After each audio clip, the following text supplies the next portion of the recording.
Pix 106. Pix 106, Quinn and Cantor on the phone with Paul Harding of Martin Harding and Mazzotti, 1-800-LAW-1010, 1-800-LAW-1010.com. So, good morning, Paul. Some of the latest news is they got a search warrant to go into an apartment in Revere, Massachusetts, which, for those who don't know, is one town over from Boston, Massachusetts. This all went down pretty quickly. Is that normally And in the middle of the night, too. Well, yesterday afternoon, middle of the night? No, the Revere thing was like 2 in the morning, and yeah. Is that normal? That's to get in there and get the warrant very quickly. Nothing. Of course, nothing about what happened yesterday is normal.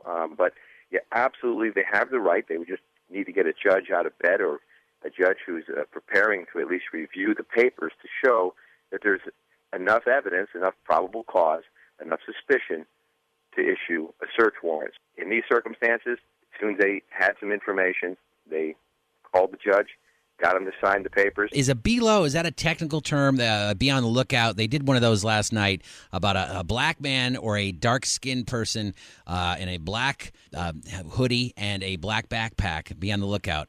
Is that something that they use in police work? No, that's a term that you will hear, kind of amongst the ranks.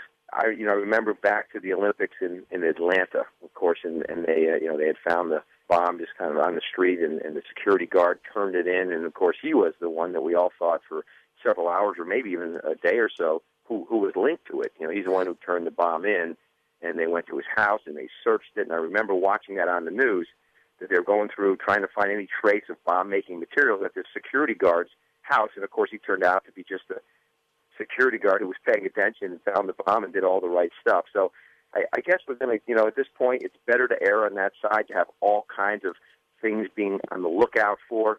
But I suspect we're going to learn a whole lot more as today continues on. It's Attorney Paul Harding on with Quinn and Cantor, 1-800-LAW-1010 and 1-800-LAW-1010.com. As we wrap it up here, Paul, smart people like yourself are usually healthy people. So did you have any friends running in the marathon yesterday? You're stereotyping. I'm stereotyping. I do know some guys who were there, and of course, just sort of, checked in with some, Facebook stuff, and they were, fortunately, their times were so poor. The guys awesome. in my category, as a heavy American, they hadn't gotten close to the as a heavy American, I really take offense to that. You just call all fat people dumb. I did not. You essentially did. Smart, I'd like to have a lawsuit against Cantera. People who run marathons, public defamation. Odds are you don't see many people on the welfare. You and your running shoes and shorts and your NPR. How smart people running marathons. It's just the way it is. Well, man. I see dumb people running marathons. You don't. I do. You don't. All right, you see dumb people running because they don't have their license. All right. I wrestled between no comment and giving a stupid comment, so I'm not sure which was the best decision I made there. But yeah, again, people were checking that kind of stuff out, and but so the good news is that you were not running, or is that what we're going with? Everybody and your friends and family. I guess, yeah. Well, listen, 1-800-LAW-1010, 1-800-LAW-1010.com. Paul Harding, thanks for joining us. Thanks so much, again. Paul. Okay, guys.